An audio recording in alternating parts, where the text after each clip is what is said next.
country's the court or the Federal Office for the Protection of the Constitution has deemed the AfD to be an extremist movement because of the language it uses in its campaigns and in its manifesto. Its ethnicity and ancestry-based understanding of the people prevailing within the party, it said, that is incompatible, it added, with a free democratic order.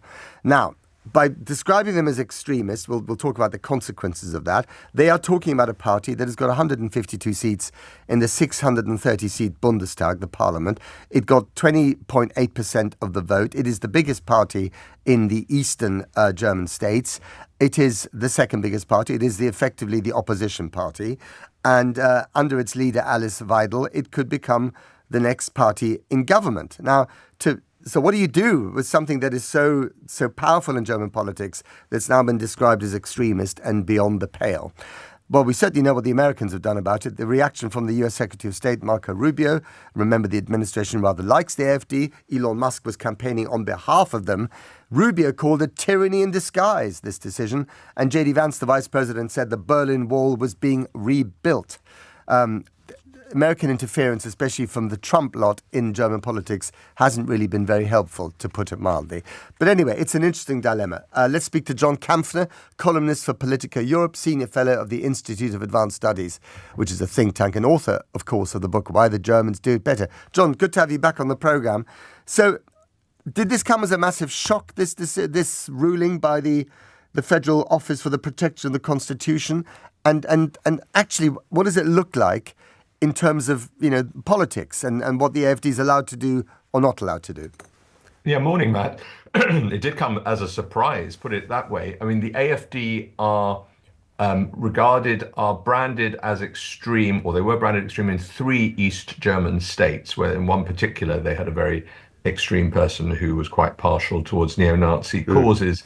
It's a curious mixture, as so many of these far-right parties are, of people who you would term in normal situations fascist, and people who are just of the sort of populist conservative type, sort of everything from sort of Nigel Farage through to the very far right sort of goose-stepping variety. That's their coalition. And it is curious timing, because the new German government will be sworn in on Tuesday morning. The old one goes out on Monday night. This is several months after the election, but by German standards, that's relatively quick. So it's a big set of changes in Germany, but all the way through, the whole idea has been to have this thing called the firewall, which has been to keep the AfD out. Now what happens is really up for grabs. Right. So the firewall means that, you don't do a coalition with the AfD. And there were suggestions from the ruling CDU, the Christian Democrats, the centre-right party that it is in itself a bit of a coalition of the right, that they might flirt with the AfD at some stage. Is that now impossible as a result of this ruling? Well, Friedrich Merz, a guy that listeners will hear a lot more about in coming weeks, months and years, he is going to be the new chancellor from the CDU, the centre-right party, taking over on Tuesday. In January, just in the middle of the election campaign, he flirted with the AfD, trying to get them to vote with him for a parliamentary motion that would have clamped down on immigration.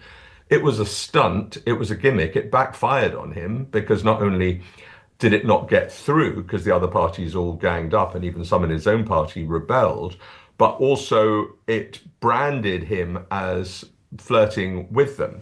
Now, what changed was this set of speeches by the Americans. You've mentioned them, J.D. Vance, Marco Rubio and others, at the Munich Security Conference, which was a week before the Feb 23 German elections, in which effectively they denounced Germany. They said, you're not a democracy. The only kind of decent way to be is to fall in love with the far-right AfD, who are pretty much Donald Trump's partners in arms.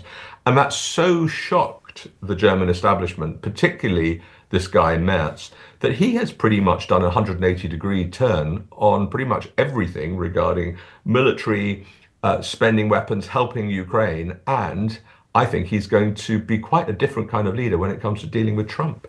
And we'll be watching him very closely. And of course, as the biggest economy in Europe, and as Europe is coalescing into a kind of anti-Trump coalition, especially on the issue of Ukraine. We'll be watching that very closely. But just specifically on the AfD then, does this ruling change the way they operate as an opposition party in the Bundestag?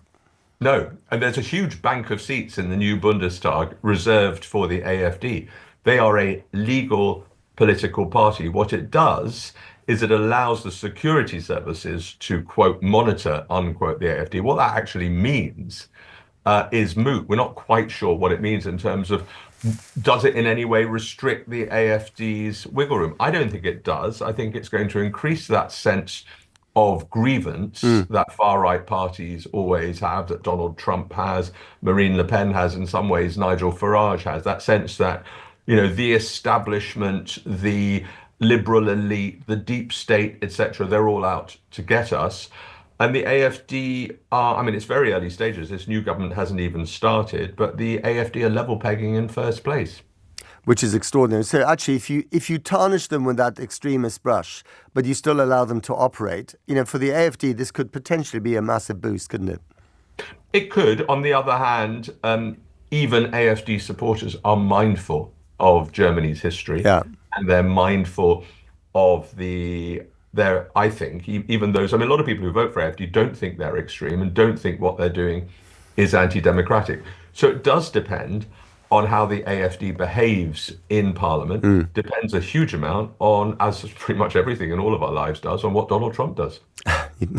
Indeed, you're right there. We're all living in Trump land, let's face it. John Kampfner in Berlin, thank you very much for coming on the program.